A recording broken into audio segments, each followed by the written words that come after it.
Hi, I'm Milton Rendell and welcome to Real News Friday. Another big week. In fact, a monster of a week. In West Australia was 1,318 sales in the last week, which is up an enormous amount on the same time last year from about, it's higher than we've seen for ages. Basically, houses sales were up another 18%.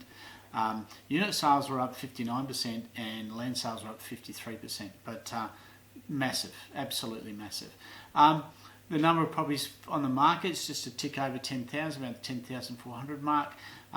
That's a lower stock level of about 29% compared to the same time last year.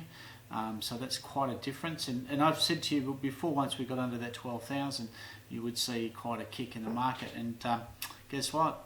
I was right. So it's really important to see where these figures go going forward, because we may see a small slowdown in some parts because there simply won't be any stock available. But for the sellers out there, I mean, this is and I've said it before, it's probably the perfect storm. So good time to get back out there if you've thought about selling in the past or had your property on the market before and it failed to sell. It may be time to reintroduce your properties back to the market. In terms of property management or rentals, it's less than 4,000 rentals available currently in West Australia. It's 3,963, which is down 13%, which is a big figure over the last 4 weeks ago, and 47% less than 12 months ago.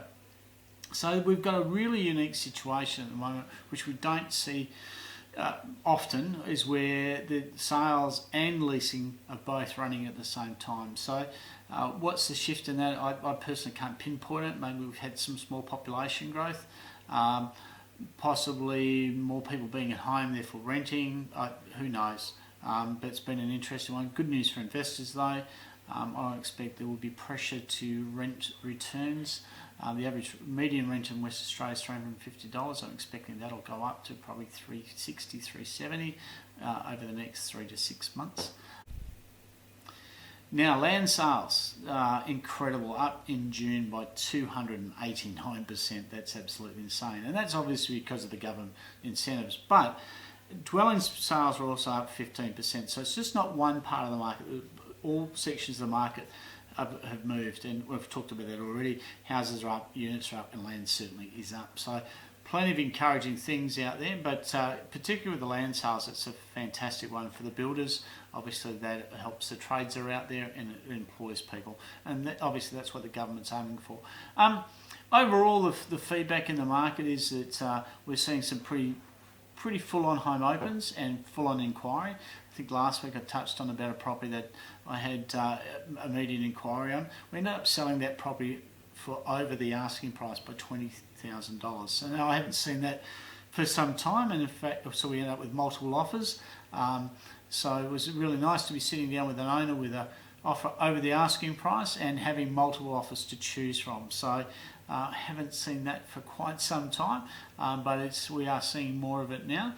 So once again, getting back to sellers and to buyers, the market is changing, and we really got to get on the gravy train, if you like, and see where it leads us. But I think between now and September, we're going to continue to see a similar trend. A lot of people are talking about September being the big slowdown. I'm not certain on that. I think it'll get back to what the government announcements are over the next week, because they are going to be talking more about obviously job keeper and job seeker. But I think the overemployment situation is improving slowly, though it's still high. But and I've said it many times, I think in West Australia we're in a unique situation. I think we're proving that week in, week out, with the way that COVID's been handled, which has enabled people to return to the normal employment quicker. And I think after this COVID situation, we're going to have, and I may be wrong, I believe we'll have a population growth in West Australia probably far in excess of some of the other states, because people will see West Australia as a safe place, and I imagine there'll be pressure from people for our government, for people wanting to immigrate to Australia from some of these countries, and particularly places like Hong Kong. So I think there's a lot of things going forward which will encourage our market and help it develop further. Anyway, let's wait and see. I'm just Milton from Midland. All the best to everyone, and look forward to speaking to you next week. In the meantime, check out realestateplus.com.au.